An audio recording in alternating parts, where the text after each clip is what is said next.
Hello guys, Shadow Summit here, and today I'm doing another episode of my Amphibia reviews. So excited to be back, guys. Thanks to YouTube, I'm able to watch the newest episode, Escape to Amphibia, which is originally going to be the mid-season finale coming out last year in 2021. Luckily, guys, we at least got it. It was a long wait. It's March now, but it is here, and I'm so excited to review it, guys. A very good episode, one of my favorites, definitely. Let's begin, guys. We start off Escape to Amphibia with Mr. X and his partner talking with this person who I believe is like leader of the FBI, something of the sort.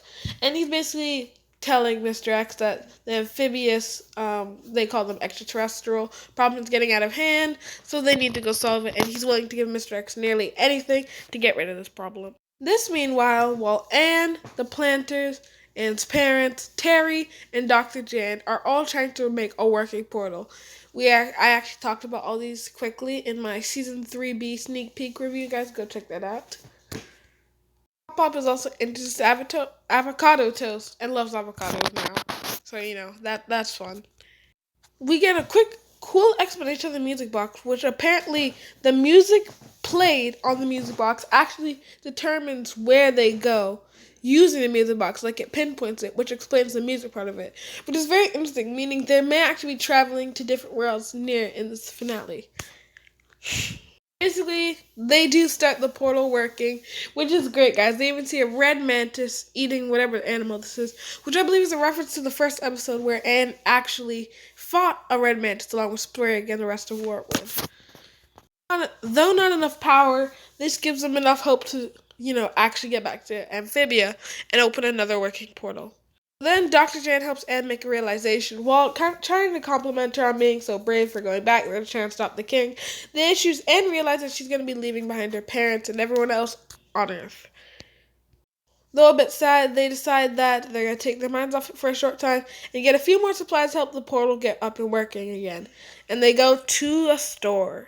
Polly carries Frobo, and we even get a short reference to Star Wars. So cool. Also, this used to be like a thumbnail. Anne turns evil and tries to kill her parents. Just so scary. Then her mother comes in. Evil. Either way, guys, just family fun. After having fun with her parents, Anne again comes to the realization she's going to be leaving them behind on Earth. Sad, Sprig helps comfort Anne, which is really nice again, because it really shows how their friendship grows. Meanwhile, Hot Pop has become an avocado addict. And Polly visiting the RC aisle, we finally get RC Frobo, which is something that was teased since the Season 3 poster. So glad to finally see it. But right before the family can check out, after packing everything into the car, Mr. X shows up, ready to get the planters. Unlike usually, though, he captures the planters, stops the family, and is able to leave, leaving them all to do whatever now, since they probably can't stop him. They follow after the FBI trucks and find their hideout, or the FBI base, but see it's very heavily protected. Meanwhile, the planters are interrogated, Mr. X obviously wanting to hear like they want to take over the world, or something of the sort, and he plans to run some experiments on them. Meanwhile, we get a fun gathering of nearly everyone from the season, with the IT gals, the Hot Pop actor, Terry, Dr. Jan, two Thai, probably related to Anne, and the girl from Sprig Frog, or Frogman, I don't even remember. I forgot her name. They all team up and using their combined skills, they sneak into the FBI base. But while there, Dr. Jan and Terry find a generator and decide to diverge from the group without them knowing to quickly grab it. But while they all sneak in trying to capture and retrieve the planters, they get tricked and caught by Mr. X and thrown into jail. Jail equivalent, whatever this is. And again, this episode keeps coming back with a recurring theme about her parents. Mr. X tries to make Anne feel like nothing but a child, saying the only reason she escaped this many times is because of her parents. After revealing everything she has to say about missing her parents and having to leave behind, she shares a moment with her parents, and Anne realizes that she's strong by herself and has done a lot to this point. After Dr. Jan and Terry take the generator, the whole prison goes offline though, so the gates automatically open, allowing them to escape. Mr. Boonchoy reveals he bought the lightsaber from earlier and gives it to Anne as a weapon. We get one really cool action scene with Anne fighting these different agents with essentially a lightsaber, which is really, really cool. Haha. Anne finds and rescues the planters, and they leave the FBI base.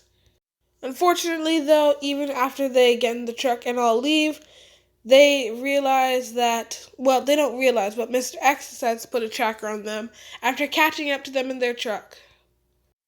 Even though they think they stopped Mr. X after Sprague throws his avocado oil on their truck to slow them down. And then it's all set to go into the portal back to Amphibia. Right as the portal starts to open, they're again surrounded by FBI from the trackers. But again, Mr. X makes a mistake of taunting Anne, which allows her to activate her blue powers after the generators and all are done enough to power up the portal. Anne uses her calamity powers to not only charge up the portal, supercharge it, but also knock down all the FBI agents. Once the portal is big enough, they're all able to leave. And Hot Pop has an emotional goodbye to his last avocado as it's used to get the Mantis inside their world to attack the other FBI agents, allowing them to go inside. They're able to escape,